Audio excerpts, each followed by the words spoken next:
La Tunisie, c'est 2 heures de Paris, 2 heures d'avion. Une grande partie du peuple s'est révoltée après la mort de Chokri Belaïd, assassiné en sortant de chez lui sous les yeux de sa femme qui est très courageuse. Il était menacé et pas protégé. Est-ce que vous continuez à faire de la Tunisie un exemple des printemps arabes? Non, ça n'est pas un exemple. Est-ce que vous continuez à faire de la Tunisie un exemple des printemps arabes? Non, ça n'est pas un exemple de Chokri Belaïd, qui était l'un de ces démocrates qui se bat pour des valeurs qui sont universelles. Et nous devons, nous, soutenir ces démocrates pour que les valeurs de la révolution du jasmin ne soient pas trahies. Et nous devons, nous, soutenir ces démocrates pour que les valeurs de la révolution du jasmin ne soient pas trahies.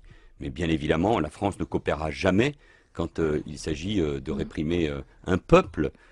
Si on vous dit c'est le maintien de l'ordre? Non, nous devons soutenir tous ceux qui se battent pour le maintien de ces valeurs. Et bien prendre conscience, je m'adresse évidemment à nos compatriotes, des dégâts, et le mot est faible, du despotisme, de cet islamisme qui aujourd'hui, par l'obscurantisme, nie les valeurs et cherche à enfermer notamment les femmes tunisiennes dans un voile. Des dégâts, et le mot est faible, du despotisme, de cet islamisme qui aujourd'hui, par l'obscurantisme, nie les valeurs et cherche à enfermer notamment les femmes tunisiennes dans un voile. Le parti au pouvoir, Ennahda, est infiltré, influencé par les radicaux de l'islam dont vous parlez, par les salafistes. Il en est même complice.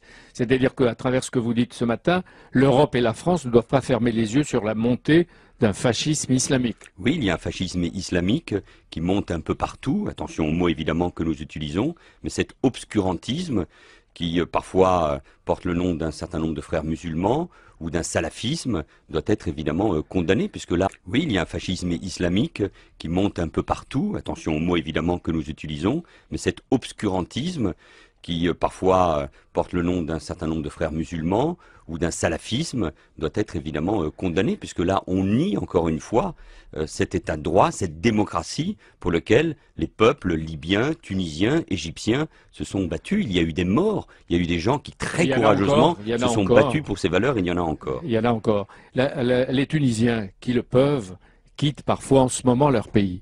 Manuel Valls, si les violences continuent et s'ils le demandent, est-ce que l'asile politique leur serait accordé ou leur sera accordé comme des réfugiés politiques? Mais la France est une terre d'accueil pour tous ceux qui fuient la guerre et les dictatures. Mais moi, je veux garder espoir dans le rendez-vous électoral pour que les forces démocratiques et laïques, celles qui portent encore une fois les valeurs de cette révolution du jasmin, demain l'emportent. Et moi, je veux garder espoir dans le rendez-vous électoral pour que les forces démocratiques et laïques, celles qui portent encore une fois les valeurs de cette révolution du jasmin, demain l'emportent. Que les élections aient lieu, qu'elles soient pas sans cesse retardées. Donc c'est la démocratie ou l'exil, on voit bien que c'est l'enjeu des drames en cours en Tunisie. C'est un enjeu considérable avec les liens que nous avons avec l'ensemble du Maghreb et avec la Tunisie à 2 heures de Paris, comme vous l'avez dit. C'est un enjeu considérable, pas uniquement pour les Tunisiens, mais pour tout l'espace méditerranéen et donc aussi pour la France. Mais avec la Tunisie à 2 heures de Paris, comme vous l'avez dit, c'est un enjeu considérable, pas uniquement pour les Tunisiens,